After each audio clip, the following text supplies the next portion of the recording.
November 28, 1940, Berlin.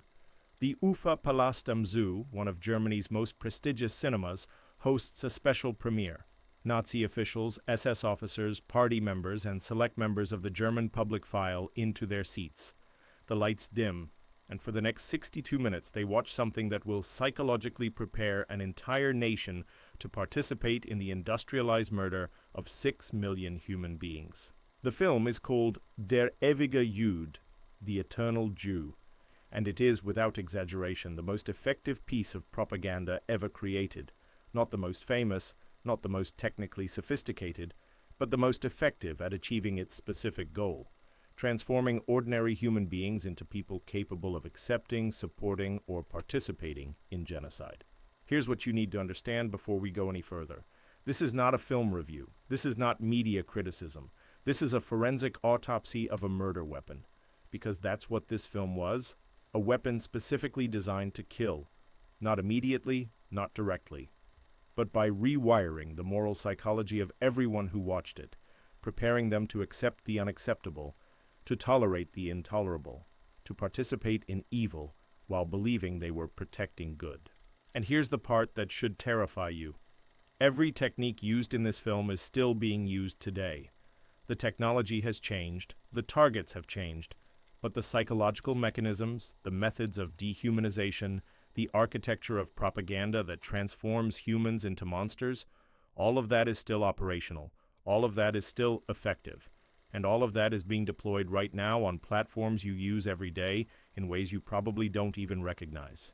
In our previous videos, we examined how Hitler used language to transform suffering into rage, and how Stalin used terror to transform a population into its own prison guard. But both of those men needed something else to make their systems work. They needed their populations to believe that certain groups of people weren't really people at all. They needed dehumanization. And the most effective tool ever created for mass dehumanization was not a speech. It was not a book. It was a film. Because film does something that words alone cannot do. Film bypasses your rational mind and speaks directly to your emotions and instincts. Film shows you images that create immediate visceral reactions before you have time to think critically about them. Film uses music to tell you how to feel. Film uses editing to create connections between ideas that logic would never accept. Film is the most powerful tool for emotional manipulation ever invented. And Joseph Goebbels understood this better than anyone in history. Let me tell you about the man who created this weapon. Joseph Goebbels was born in 1897 in the Rhineland into a working-class Catholic family. He's small, barely 5'5", with a club foot from childhood polio that left him with a permanent limp and a lifelong complex about his physical appearance. He's rejected for military service in World War I because of his disability, which fills him with shame and rage while other men his age fight and die for Germany. He's educated, a PhD in literature from the University of Heidelberg. He wants to be a writer, a novelist, a public intellectual. He fails completely. His novels are rejected by every publisher. His plays are ignored. His literary ambitions collapse.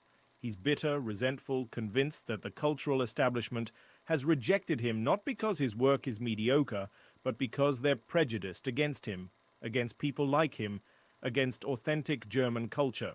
And then he discovers the Nazi Party, and he discovers something that changes everything. He has a talent, not for writing fiction, but for propaganda, for manipulation, for understanding exactly what psychological buttons to push to make people believe what you want them to believe, feel what you want them to feel, do what you want them to do. He rises quickly in the Nazi Party, not through physical presence or military credentials, but through his ability to craft messages that spread, that persuade, that transform public opinion. When Hitler comes to power in 1933, Goebbels is appointed Reich Minister of Public Enlightenment and Propaganda, and he's given something no propagandist in history had ever possessed: total control over every form of media in an entire nation. Newspapers, radio, film, theater, music, publishing, art, everything, all of it under his control, all of it subject to his approval, all of it weaponized for a single purpose: to transform the German people's perception of reality itself. And Goebbels understands something crucial that most propagandists miss. You can't just tell people what to think. That's too crude. That creates resistance. Instead, you have to show them what to think. You have to make them feel it. You have to create emotional associations so powerful that rational argument becomes irrelevant. You have to bypass the conscious mind entirely and implant ideas directly into the subconscious. This is where film becomes essential, because film is not rational. Film is emotional. Film shows you things and your brain reacts before you can think about whether what you're seeing is true or manipulated or completely fabricated. Film creates reality in your mind, and once that reality is created, it's almost impossible to dislodge with facts or logic alone. By 1940, Goebbels has been producing propaganda films for 7 years. Some are entertainment with subtle Nazi messaging. Some are historical dramas that reframe German history through a Nazi lens. Some are explicit propaganda like Triumph of the Will, Leni Riefenstahl's film about the 1934 Nuremberg rally, which doesn't argue for Nazism so much as overwhelm you with its aesthetic power. But Der Ewige Jude is different. This is not subtle. This is not entertainment. This is not about inspiring positive feelings toward Nazism. This is about creating disgust, revulsion, and fear toward Jews. This is about taking a population that has lived with Jewish neighbors for centuries and transforming them into people who will accept, or participate in, the complete elimination of those neighbors. And here's what makes this so important to understand. By November 1940, when this film premieres, the Holocaust has not yet begun in its full industrial form. The death camps, Auschwitz, Treblinka, Sobibor, these are still being planned. The final solution won't be formally decided until the Wannsee Conference in January 1942, more than a year after this film's release. This film is not documenting genocide. This film is preparing the ground for genocide. This film is the psychological conditioning that will make the Holocaust possible. This film is teaching Germans how to stop seeing Jews as human beings, so that when the mass murder begins, the population will be ready. Ready to accept it, ready to ignore it, ready to participate in it. And it worked. By the time the war ends in 1945, 6 million Jews are dead, and the vast majority of Germans either supported, accepted, or looked the other way. Not because Germans are inherently evil, not because there's something unique about German culture that makes genocide possible, but because they were systematically, scientifically, deliberately conditioned to dehumanize Jews through propaganda so effective that murder felt like self-defense, extermination felt like pest control, genocide felt like hygiene. Der Ewige Jude is the centerpiece of that conditioning, and we're about to dissect exactly how it works, frame by frame, technique by technique, so you can recognize these same methods when they're used today, because they are being used today. The targets have changed, the platforms have changed, but the psychology hasn't. And if you don't understand how dehumanization propaganda works, you're vulnerable to it. We're all vulnerable to it. This is going to be disturbing, but it's necessary. Because the only defense against propaganda is understanding propaganda. The only way to resist manipulation is to see the manipulation clearly, and the only way to prevent another Holocaust is to recognize the psychological mechanisms that made the first one possible. Let me show you how Joseph Goebbels turned a nation into accomplices to mass murder. Let me show you the techniques that transformed neighbors into monsters. Let me show you the propaganda masterpiece that murdered millions. And then let me show you where you're seeing the exact same techniques today. Der Ewige Jude runs for 62 minutes, but those 62 minutes contain one of the most sophisticated and systematic exercises in psychological manipulation ever captured on film. This isn't random hatred. This isn't emotional ranting. This is carefully engineered dehumanization following a precise psychological architecture designed to achieve a specific result, making you see human beings as something less than human. Let me break down exactly how this works, because once you understand the structure, you'll start seeing it everywhere. Technique 1, visual association and disgust conditioning. The film opens with scenes of Jewish religious practices, prayer services, ritual ceremonies, traditional dress. But here's the crucial manipulation. These scenes are intercut with images deliberately designed to trigger disgust. Rats emerging from sewers, insects swarming, garbage and filth. The editing creates a direct visual equation in your brain. Jews, rats, disease, filth. This isn't subtle, but it doesn't need to be subtle to work. Your brain has evolved to react to certain images with immediate visceral disgust. Rotting food, excrement, parasites, disease.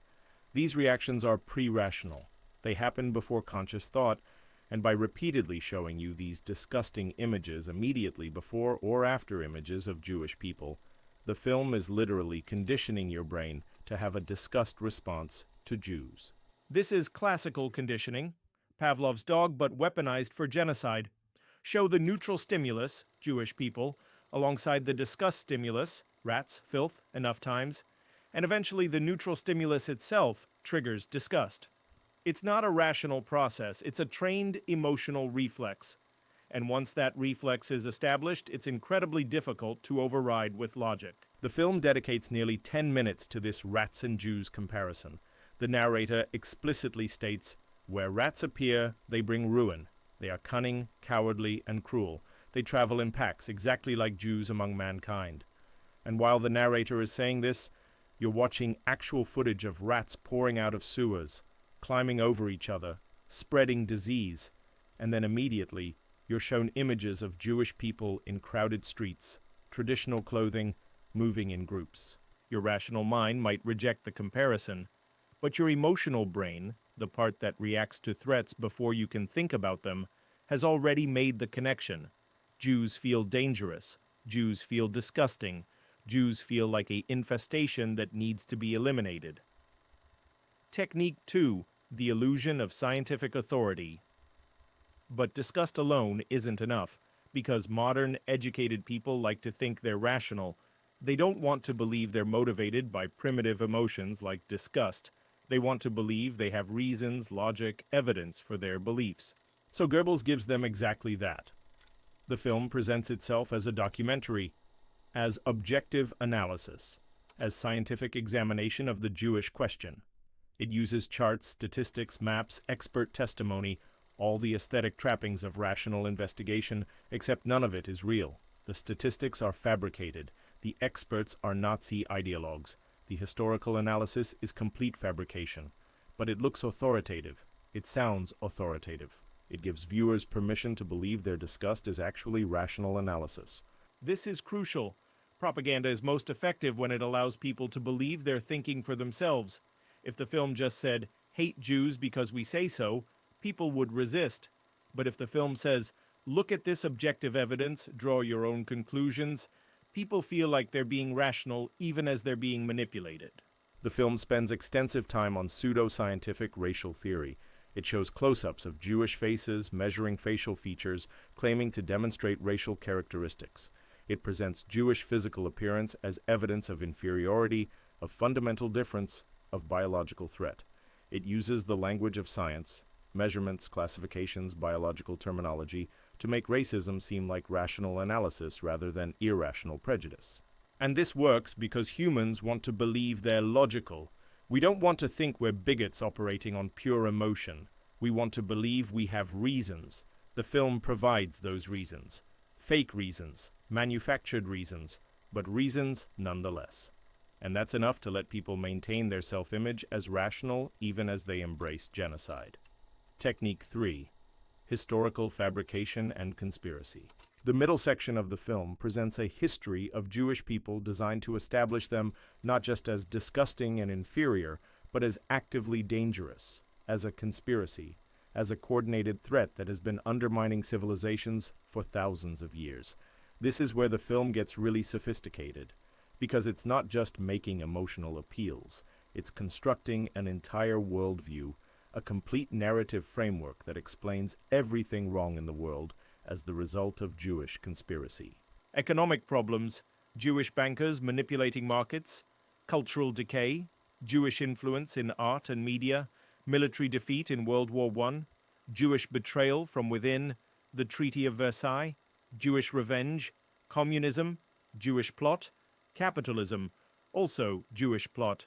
Everything bad, everything threatening, everything that makes Germans feel insecure or humiliated or afraid, all of it is traced back to coordinated Jewish malevolence.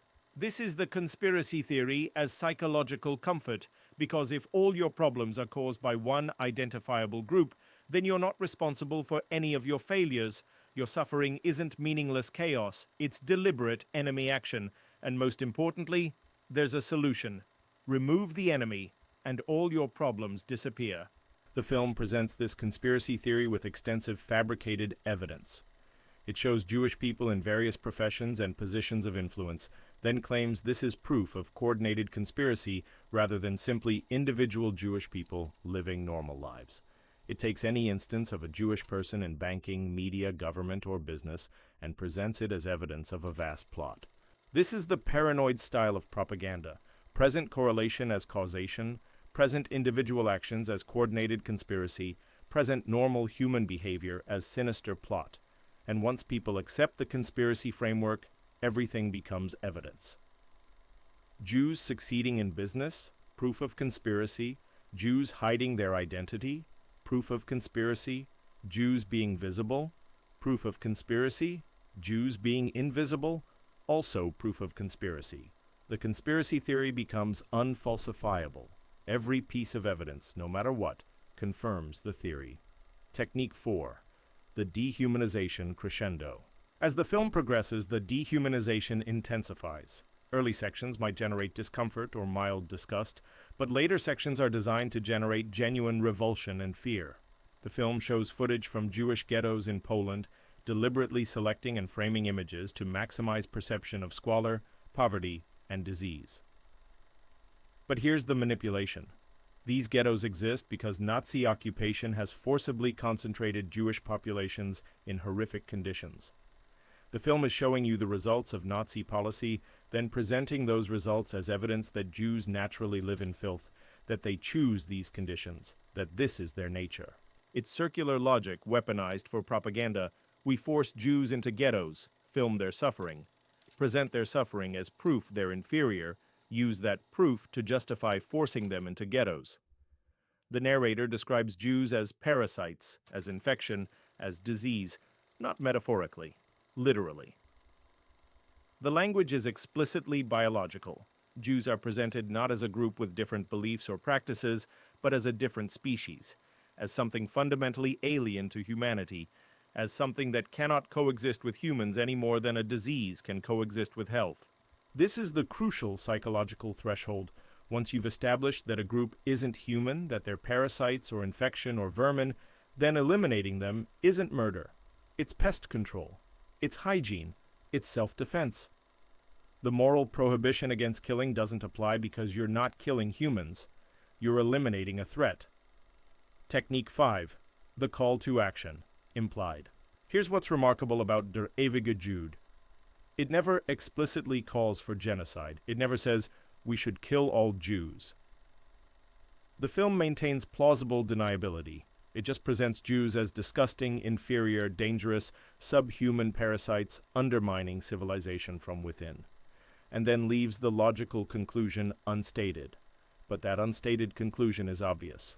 If Jews are parasites, what do you do with parasites? If Jews are infection, what do you do with infection? If Jews are an existential threat to German survival, what's the rational response?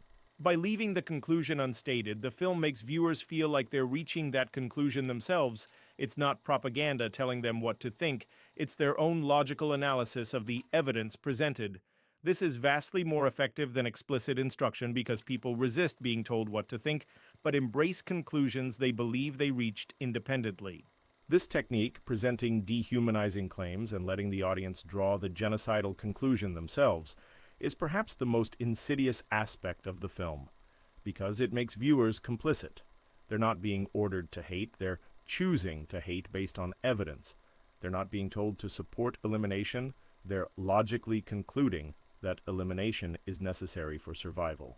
And once they've reached that conclusion independently, they own it. It becomes their belief, not propaganda they've been fed. And beliefs people think they discovered themselves are the hardest beliefs to change. Now let me be very clear about something. I'm not going to show you clips from this film. I'm not going to provide links to watch it. This is not an academic exercise in film appreciation. This is a murder weapon. And while understanding how murder weapons work is important, actually distributing the weapon itself would be irresponsible. But here's what you need to understand.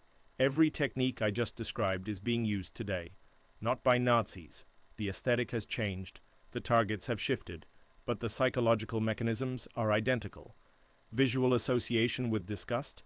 Watch how certain political groups or ethnic minorities or ideological opponents are portrayed in partisan media.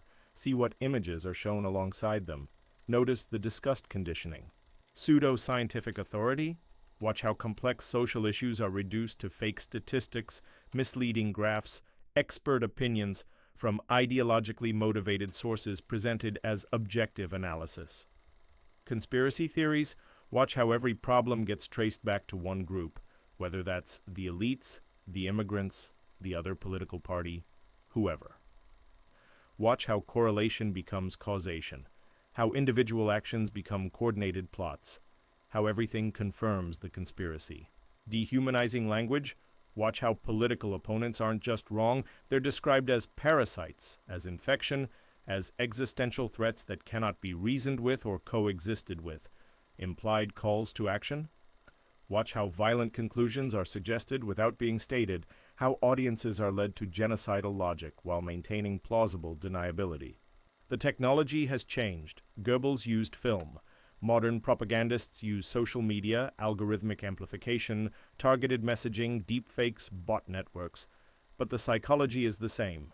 The techniques are the same. The goal is the same. Make people stop seeing other humans as human so they'll accept, support, or participate in harming them. And here's the terrifying part. It still works. It works on educated people. It works on people who think they're too smart to fall for propaganda. It works on you and me if we're not actively, constantly vigilant against it. Joseph Goebbels created a masterpiece of evil, and that masterpiece didn't die with him. It just evolved. Der Ewige Jude premieres in November 1940 in Berlin, and immediately Goebbels faces an unexpected problem. It's too effective. It's so disturbing, so explicitly dehumanizing, so viscerally disgusting that many audience members walk out of theaters. Some become physically ill. Some complain to authorities that the film is too extreme, too horrifying, too much even for committed Nazis. Goebbels expected this would be his propaganda triumph, playing in theaters across Germany to millions of viewers. But the initial reception is mixed. Unlike Triumph of the Will or lighter propaganda entertainment, people don't want to watch this. It's not enjoyable, it's not inspiring, it's just disturbing. But here's where Goebbels makes a crucial decision that reveals his understanding of propaganda. He doesn't pull the film. He doesn't tone it down. Instead, he mandates that specific groups must watch it.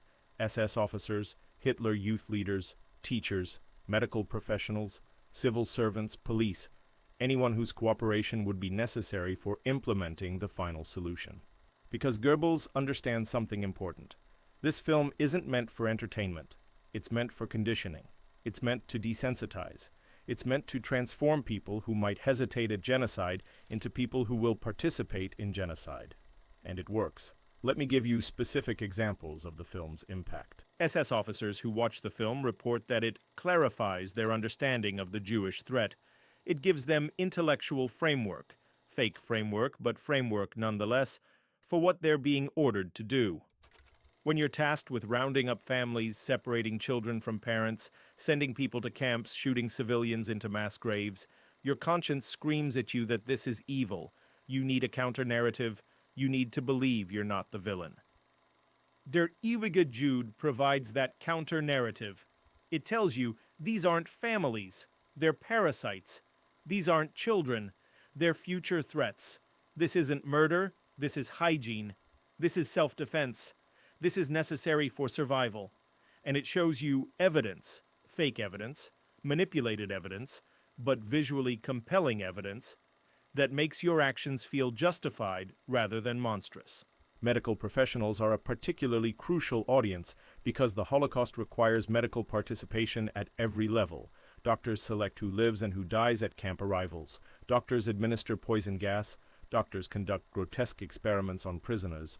Doctors certify mass murder as euthanasia. How do you get doctors, people trained to heal, bound by oaths to do no harm, to participate in industrialized murder? You show them Der Ewige Jude. You show them pseudo-scientific racial theory. You show them Jews presented as biological threats. You reframe mass murder as public health intervention. You make genocide feel like medicine. And it works. Hundreds of German doctors participate in the Holocaust, not because they're sadists, but because they've been conditioned to see Jews as disease and murder as cure. Teachers are shown the film and then instructed to incorporate its messages into education. Children's textbooks are created that use similar dehumanizing imagery. Math problems are written that calculate the cost of keeping Jews alive versus eliminating them. Biology classes teach the same racist pseudoscience presented in the film. An entire generation of German children is raised on this poison. But here's what's most disturbing. The film doesn't need to reach everyone to be effective. It only needs to reach enough people in crucial positions. Police who will conduct arrests, railroad workers who will transport victims, bureaucrats who will process paperwork, soldiers who will guard camps, civilians who will report their Jewish neighbors. Each of these groups only needs a percentage of members who've been sufficiently dehumanized by propaganda that they'll participate. And Der Ewige Jude provides that dehumanization. The film is also used as justification for escalating anti-Jewish measures. In 1941, Jews in Germany are forced to wear yellow stars, visually marking them exactly as the film marked them, as different, as other, as threat. The film's language about Jews as parasites and disease is echoed in official Nazi communications about why this identification is necessary. The film's conspiracy theories about Jewish influence justify confiscating Jewish property, banning Jews from professions, restricting where Jews can live. Every escalation of persecution references the film's themes. And here's the crucial progression. The film is released in November 1940. The systematic mass murder of Jews begins in summer 1941 with the invasion of the Soviet Union. The Wannsee Conference, where the final solution is formally planned, happens in January 1942. The death camps become operational throughout 1942. The timeline is not coincidental. Der Ewige Jude is psychological preparation. It's the groundwork. It's conditioning Germans to accept what's coming. When the genocide begins, it won't shock them. When their Jewish neighbors disappear, they won't object. When rumors of mass murder filter back from the East, they'll believe those being murdered deserved it. The film has done its work. But let's be clear about something. The film alone didn't cause the Holocaust. The Holocaust required systematic planning, industrial infrastructure, military force, bureaucratic organization, and the active participation of hundreds of thousands of people. One film, no matter how effective, couldn't create all that. What the film did was remove psychological resistance. It made the unthinkable thinkable. It made the unacceptable acceptable. It transformed people who might have objected or resisted or hidden their neighbors into people who actively participated or passively accepted or deliberately looked away. It didn't create murderers from nothing. It removed the moral barriers that prevent normal people from becoming murderers. Think about what has to break in your psychology for you to participate in genocide. You have to stop seeing victims as human. You have to believe their elimination is justified. You have to convince yourself you're doing something necessary rather than something evil. You have to silence your conscience. You have to override every moral instinct you've been taught since childhood. That's an enormous psychological lift. Most humans, even in wartime, even in propaganda-saturated environments, retain enough empathy that they'll resist direct participation in mass murder. The Nazis knew this. They had evidence from World War I and other conflicts that many soldiers refused to shoot even enemy combatants, let alone civilians. So how do you overcome that natural resistance? You condition people systematically. You show them, over and over, that certain groups aren't human.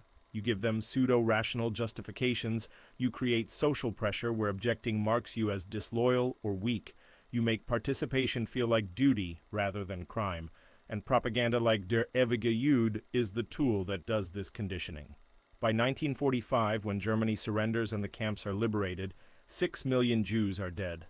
Another 5 million undesirables, Roma, disabled people, homosexuals, political prisoners, Soviet POWs. 11 million human beings systematically murdered.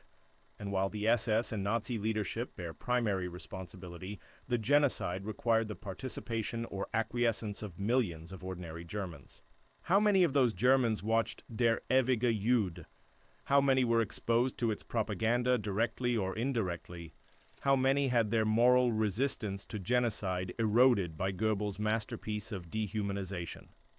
We can't know exact numbers, but we know the film was shown to hundreds of thousands directly, and its themes were distributed through education, newspapers, radio, and other media to millions more. We know it was specifically designed to prepare Germans for genocide, and we know that genocide happened. After the war, when Allied forces interrogated Nazi officials and tried to understand how the Holocaust happened, propaganda kept coming up, not as the sole cause, but as a crucial enabling factor. The Nuremberg trials recognized that propaganda can be a tool of war crimes, that dehumanization through media can be preparation for genocide, that Goebbels' films were weapons as surely as guns and gas chambers. Joseph Goebbels himself never faced trial. On May 1, 1945, as Soviet forces closed in on Berlin, Goebbels and his wife murdered their 6 children, then committed suicide. His last act of propaganda was attempting to frame his suicide as heroic sacrifice rather than the desperate escape of a mass murderer. It didn't work. History remembers him as one of the architects of the Holocaust and his propaganda films as tools of genocide. But here's what history often forgets. His techniques didn't die with him. They've been studied by every authoritarian regime since. Rwanda's genocide in 1994 was preceded by radio propaganda using the same dehumanization techniques, calling Tutsis cockroaches the same way Goebbels called Jews rats. Yugoslavia's ethnic cleansing was preceded by media campaigns dehumanizing ethnic minorities. Myanmar's persecution of Rohingya was amplified by social media, spreading the same conspiracy theories and disgust conditioning. The technology evolves, the targets change, but Goebbels' psychological architecture remains operational, and it still works. It still turns neighbors into monsters. It still makes genocide psychologically possible. It's still murdering people today. And that's why we need to talk about what's happening right now. Let me show you something that should frighten you. I'm going to describe content you can find on social media platforms today, right now, and I want you to notice how familiar it sounds. Political content that shows your ideological opponents not as people with different views, but alongside images of chaos, violence, and societal collapse. Visual association, disgust conditioning, same technique as Goebbels' rat footage, just updated for digital platforms. Viral videos presenting statistics and data about immigration, crime, or political groups, numbers torn from context or outright fabricated, but presented with authoritative graphics and serious narration. The illusion of scientific authority. Same technique as the fake racial science in der Ewige Jude, just using modern data visualization. Conspiracy content that takes every social problem, economic inequality, political corruption, cultural change, and traces it all back to one group. The elites, the immigrants, the other party. Everything wrong is their fault. Everything is connected. Everything is coordinated. The conspiracy framework. Same technique as Goebbels' grand Jewish conspiracy, just with different targets. Dehumanizing language that describes political opponents or ethnic groups as parasites, vermin, invasion, infection. Not just wrong or misguided, but existentially dangerous. Not human beings you disagree with, but threats that must be eliminated. The dehumanization crescendo. Same technique as der Ewige Jude, just spread through memes and tweets instead of film. And here's the crucial evolution. Social media is more effective at this than film ever was, because social media is personalized, algorithmic, optimized for engagement, and negative emotions, fear, disgust, anger, are the most engaging emotions. So platforms amplify the most dehumanizing content because that content gets the most views, shares, and comments. Goebbels had to force people to watch his propaganda. Modern propaganda distributes itself, recommended by algorithms, shared by your friends and family, appearing in your feed dozens of times per day. Goebbels could only target Germans. Modern propaganda can target specific demographics, specific psychological profiles, specific individuals based on their browsing history and behavior patterns. Let me give you specific examples of how Goebbels' techniques have been modernized. Visual association and disgust conditioning in the algorithm age. On YouTube, TikTok, Instagram, watch how certain groups are portrayed.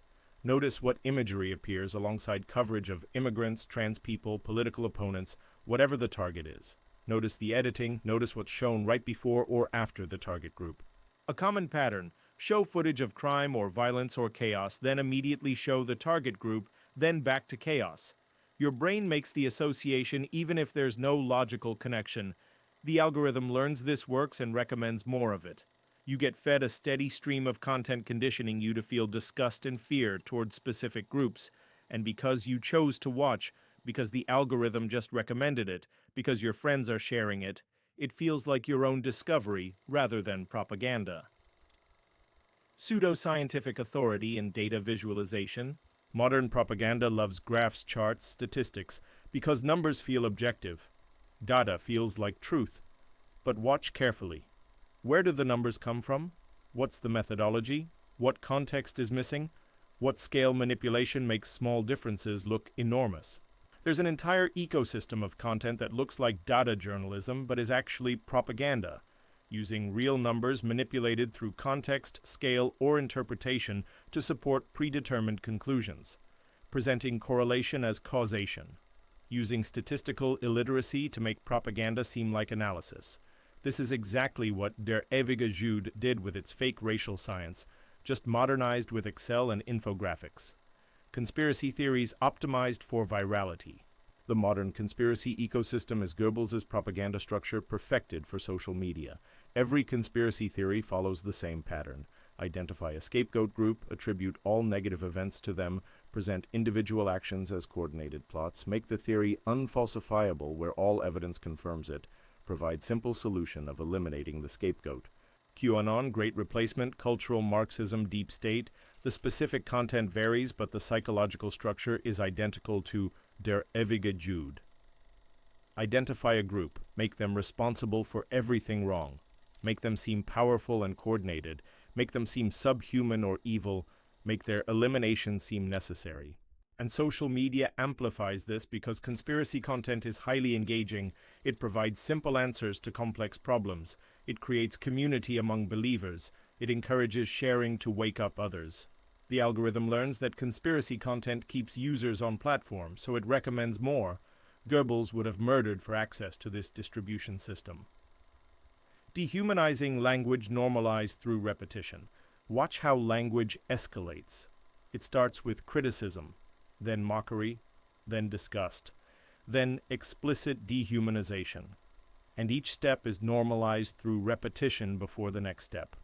First, a group is just wrong, then they're stupid, then they're disgusting, then they're dangerous, then they're subhuman, then they're threats that must be eliminated. This escalation doesn't happen overnight. It's gradual. Each step seems like just slightly more intense than the previous, but follow the progression over months or years, and you end up at genocide preparation. And this happens in mainstream discourse now. Political leaders, media personalities, viral content creators, watch how they describe opponents. Watch the progression from disagreement to dehumanization. Watch how quickly I disagree with their policies becomes they're destroying our country, becomes they're not even human, becomes they must be stopped by any means necessary. The implied call to violence. Just like der Ewige Jude never explicitly called for genocide, modern propaganda rarely explicitly calls for violence. But the conclusion is implied. The path is clear. The justification is established. All that's missing is someone willing to act on it. And people do act on it. Hate crimes increasing, political violence escalating, mass shootings with manifestos that cite the same dehumanizing propaganda. The propaganda doesn't pull the trigger, but it loads the gun. It provides the justification, it identifies the target, it removes moral resistance. When the Buffalo supermarket shooter kills 10 black people, his manifesto is full of great replacement conspiracy theory absorbed from online propaganda. When the El Paso Walmart shooter kills 23 Hispanic people, his manifesto echoes invasion rhetoric from mainstream media and political figures. When the Christchurch mosque shooter kills 51 Muslims, his manifesto references years of dehumanizing propaganda consumed online. These are not isolated incidents. They're the logical conclusion of dehumanization propaganda that has normalized seeing certain groups as existential threats rather than human beings. Now, I need to be very careful here. because there's a crucial difference between saying propaganda influences violence and saying we should censor speech. The solution to propaganda is not eliminating free expression. That cure is worse than the disease. Authoritarian regimes always justify censorship as protecting people from dangerous ideas. That's its own form of propaganda. But recognizing propaganda for what it is, understanding its techniques, building cognitive resistance to manipulation, that's different. That's not censorship. That's literacy. Media literacy, propaganda literacy. Understanding when you're being manipulated so you can think critically rather than emotionally. Let me give you a framework for recognizing modern propaganda using Goebbels techniques. Ask yourself, am I being shown images designed to trigger disgust or fear before I have time to think rationally? If you feel immediate, visceral, negative emotion toward a person or group, that's often conditioned response, not rational evaluation. Notice what images are being associated. Notice what's being conditioned. Ask yourself, is this presenting itself as objective analysis while only showing one perspective? Real analysis acknowledges complexity, uncertainty, alternative explanations. Propaganda presents itself as objective while leading to predetermined conclusions. Notice if data is being used to support rather than discover truth. Ask yourself, does this explain everything wrong as the fault of one group? If every problem traces back to the same scapegoat, that's conspiracy thinking, not analysis. Real problems have complex causes. Propaganda offers simple scapegoats. Ask yourself, is this using language that dehumanizes, describing people as animals, parasites, disease, invasion? Notice the metaphors. Notice when people become things. That's the crucial threshold where violence becomes psychologically acceptable. Ask yourself, what conclusion am I being led to? What action is implied? If the logical conclusion of the content is that certain people need to be eliminated or removed or stripped of rights, that's propaganda preparing you for atrocity. These questions won't make you immune to manipulation. Nothing makes you immune, but they create friction. They slow down the emotional reaction long enough for rational thought to engage. They make propaganda visible instead of invisible. And here's the most important thing. This applies regardless of political affiliation. Dehumanization propaganda exists across the political spectrum. Right-wing propaganda targeting immigrants and minorities. Left-wing propaganda targeting the wealthy and conservatives. The specific targets differ, but the techniques, visual association, pseudo-authority, conspiracy thinking, dehumanization, implied violence, those are universal to propaganda. You're not immune because you're smart. You're not immune because you're educated. You're not immune because you're on the right side. Goebbels' propaganda was effective on Germans who were among the most educated people in the world. Soviet propaganda was effective on populations that prided themselves on critical thinking. Propaganda works on everyone who doesn't actively, constantly resist it. The only defense is vigilance, constant questioning, recognizing the techniques, refusing to accept simple, emotional answers to complex problems, maintaining your ability to see people you disagree with as human beings rather than existential threats. Because here's what Goebbels proved. Once you stop seeing people as human, anything becomes possible. Once you've been conditioned to feel disgust rather than empathy, once you've accepted conspiracy explanations rather than complex reality, once you've embraced dehumanizing language rather than humanizing understanding, at that point you're capable of accepting, supporting, or participating in atrocities while believing you're the hero. That's the terrible power of propaganda. That's Goebbels' masterpiece. That's the weapon that murdered millions. And that weapon is still operational, still being used, still effective. The platforms have changed. The aesthetic has evolved. But the psychology remains the same. And now you know how it works, which means now you have a choice. You can recognize it when you see it. You can resist it when you feel it. You can refuse to participate in dehumanizing people, no matter how justified it seems, no matter how much evidence you're shown, no matter how many other people are doing it. That choice is the only thing standing between civilization and atrocity. That choice is what the Germans who watched Der Ewige Jude failed to make. That choice is what we have to make every single day, in every piece of content we consume, in every way we think and talk about people who are different from us. The question isn't whether you'll be exposed to propaganda. You will. It's everywhere. The question is whether you'll recognize it, whether you'll resist it, whether you'll maintain your ability to see all human beings as human, even when you're being systematically conditioned to see them as something else. That's the lesson of Goebbels' masterpiece. That's the warning from history. That's the choice you have to make. May 1945. Allied forces advancing through Germany discover something unexpected. Not just the concentration camps, though those are horrifying enough, but in the homes of ordinary Germans, in offices, in schools, they find Nazi propaganda materials, films, posters, pamphlets, books, an entire nation saturated in dehumanizing propaganda for 12 years. And when Allied commanders question Germans about what they knew, about how they let this happen, they get variations of the same answer. We didn't know. We couldn't have known. We were just following orders. They told us it was necessary. We believed what we were shown. The Allied forces make a decision. They're going to force Germans to see what their propaganda led to. They march German civilians through concentration camps. They make them look at piles of corpses, at gas chambers, at crematoriums, at living skeletons barely surviving. They make them see the reality that their propaganda had hidden, justified, or explained away. The footage of these forced viewings is devastating. German civilians breaking down, crying, claiming they didn't know, insisting this wasn't what they wanted.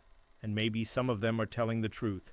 Maybe some of them genuinely didn't know the full extent, but they had been conditioned by propaganda to stop caring, to stop questioning, to accept that certain people weren't fully human, and therefore whatever happened to them was justified or necessary, or not their responsibility.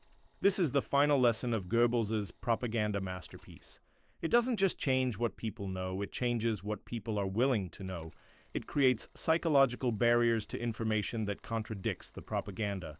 It makes people capable of looking at evidence and refusing to see it, because seeing it would require admitting they've been complicit in evil. Let me be very specific about what the historical record tells us. Der Ewige Jude was one film among thousands of propaganda pieces. It was shown to hundreds of thousands of Germans directly, and its themes were distributed through education, media, and culture to millions more. It alone did not cause the Holocaust, but it was a crucial tool in a comprehensive propaganda system that made the Holocaust psychologically possible for ordinary people to accept, support, or participate in. The Germans who watched this film and absorbed its propaganda were not monsters. They were humans, like you, like me. They had families they loved, jobs they took pride in, communities they cared about. They were educated, cultured, civilized, and they became complicit in genocide, not because they were fundamentally different from other humans, but because they were exposed to systematic propaganda that gradually, progressively, effectively dehumanized their targets and made atrocity seem acceptable or necessary. That's the terrifying truth. This can happen to anyone. This can happen anywhere. This is happening right now, in various forms, in various places, targeting various groups. The specific content changes. The underlying psychology doesn't. So what do we do with this knowledge? What's the practical application of understanding Goebbels' techniques? First, recognize that media literacy is not optional. It's essential for psychological self-defense. Just as you need to understand nutrition to maintain physical health, you need to understand propaganda to maintain psychological autonomy. You need to be able to recognize when you're being manipulated, when disgust is being conditioned, when conspiracy thinking is being encouraged, when dehumanization is being normalized. This doesn't mean becoming paranoid or cynical. It means becoming critical. It means asking questions. Where did this information come from? What's the source's motivation? What's being emphasized and what's being omitted? What emotional reaction am I being encouraged to have? What conclusion am I being led toward? Second, actively resist dehumanizing language and thinking, even when it's about people you disagree with. This is hard, because propaganda is designed to make dehumanization feel justified, to make you feel like this group really is different, really is dangerous, really does deserve to be treated as less than human. But the moment you accept that logic, you've stepped onto Goebbels' path. The moment you start thinking of any group of humans as parasites, vermin, disease, existential threat, at that moment, you've been successfully propagandized. You can disagree with people, you can oppose their politics, their policies, their beliefs, you can work to defeat their ideas and their influence. But you cannot allow yourself to stop seeing them as human. Because once that boundary is crossed, once dehumanization is accepted, there's no natural stopping point. There's no limit to what can be justified against non-humans. Third, understand that propaganda thrives in echo chambers and dies in diverse information environments. Goebbels had total control over German media. Modern propagandists try to create that same control through algorithmic bubbles. If all your information comes from sources that agree with each other, that all target the same enemies, that all use similar language and framing, you're in a propaganda environment whether you realize it or not. Deliberately expose yourself to different perspectives, not to agree with them necessarily, but to maintain your ability to understand that people you disagree with are still people, still operating from their own logic and experiences, still human. Read sources you disagree with. Listen to arguments that challenge yours. Maintain relationships with people who think differently.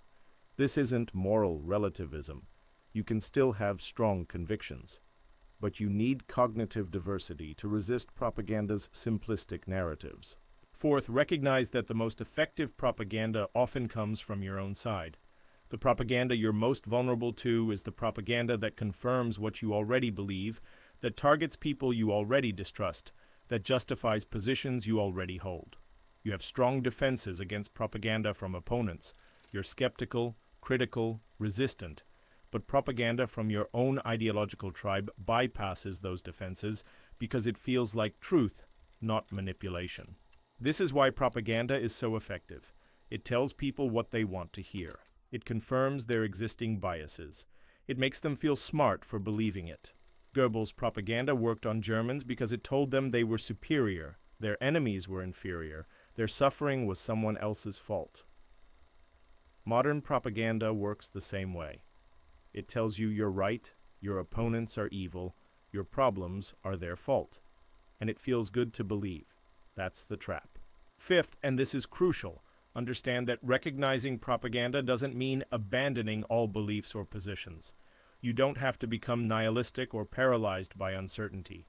You can still have political positions, moral convictions, passionate beliefs, but you need to hold them while maintaining your ability to see opponents as human, to question your own side's narratives, to recognize when you're being manipulated even by people you agree with.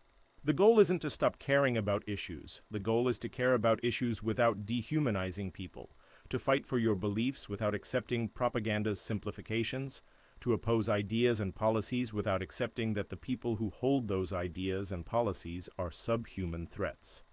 Now, let me address something directly. Some of you watching this might be thinking, but what about when the threat is real? What about when a group really is dangerous?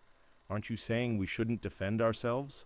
This is the crucial question, because propaganda always presents itself as justified defense against real threats. Goebbels didn't tell Germans he was manipulating them. He told them he was protecting them from real Jewish conspiracy. Modern propagandists don't say they're dehumanizing people. They say they're warning about real dangers. So how do you distinguish between legitimate threat assessment and propaganda? Here's the key. Legitimate threat assessment focuses on specific actions and behaviors, not on inherent group identity. It acknowledges complexity and uncertainty. It remains open to evidence. It treats the people involved as humans who can change. It doesn't lead to conclusions that entire groups need to be eliminated. Propaganda does the opposite. It focuses on identity, not actions. It offers simplistic certainty. It ignores contradictory evidence. It treats entire groups as monolithic and unchangeable. It leads inevitably toward elimination, removal, or dehumanization as the only solution. You can oppose specific policies without dehumanizing everyone who supports those policies. You can recognize genuine threats without accepting that entire ethnic, religious, or political groups are existential dangers. You can fight for what you believe in without adopting the psychological framework that leads to atrocity. This is the razor's edge we have to walk. Too naive and you fail to recognize real dangers. Too paranoid and you become the danger. The path between requires constant vigilance, constant self-questioning, constant effort to maintain your humanity and recognize others' humanity even in conflict. Finally, teach these lessons. Talk about propaganda with your family, your friends, your communities, not in abstract terms, in concrete terms. Show people Goebbels' techniques. Show them how those techniques appear in modern media. Help them recognize when they're being manipulated. Help them maintain their ability to think critically and see humans as human. Because propaganda only works when it's invisible, when people don't recognize they're being propagandized. The moment you can see the manipulation clearly, the moment you can identify the technique being used, its power diminishes. Not completely. You're still vulnerable, but you have a defense. This is why I made this video. Not to give you a history lesson about Nazi propaganda, though that's important, but to give you a user's manual for recognizing propaganda in your own life, in your own media environment, in your own thinking, to give you the tools to resist manipulation, to give you the framework to maintain your humanity in an environment designed to strip it away. Der Ewige Jude was a masterpiece of evil. It was frighteningly effective at preparing people for genocide, and the techniques it used are still operational, still being deployed, still working on millions of people right now, not by Nazis. The specific ideology has changed, but the psychological mechanisms are identical. You've now seen those mechanisms. You know how they work. You can recognize them, which means you can resist them. You can refuse to participate in dehumanization, no matter how justified it seems. You can maintain your ability to see all humans as human, even the ones you oppose, even the ones who oppose you. That choice, that refusal, that maintenance of shared humanity, that's the only thing that stands between us and repeating history's worst atrocities.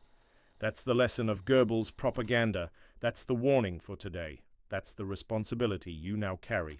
The propaganda exists. It's everywhere. It's effective.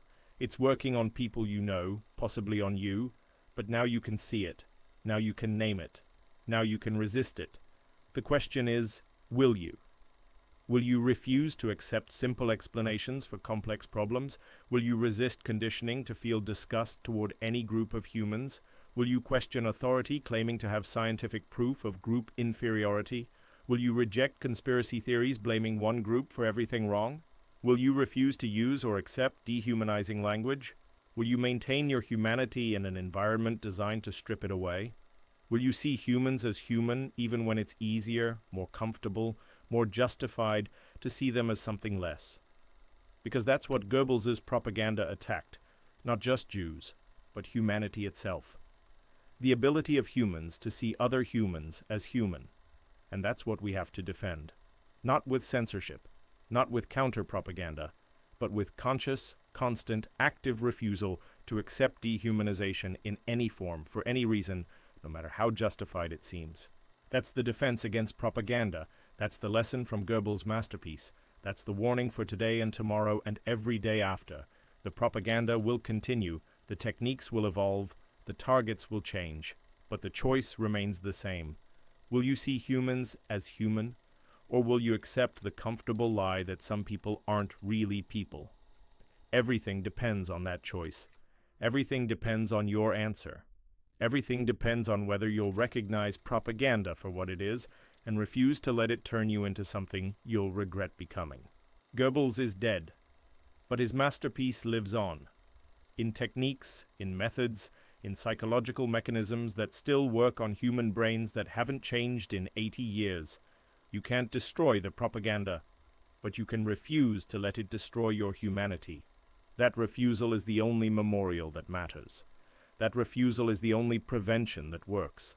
That refusal is the only lesson worth learning from the darkest chapter of human history. The choice is yours. It's always been yours, and it always will be. Choose wisely. Choose humanity. Choose to see humans as human. Everything else follows from that choice.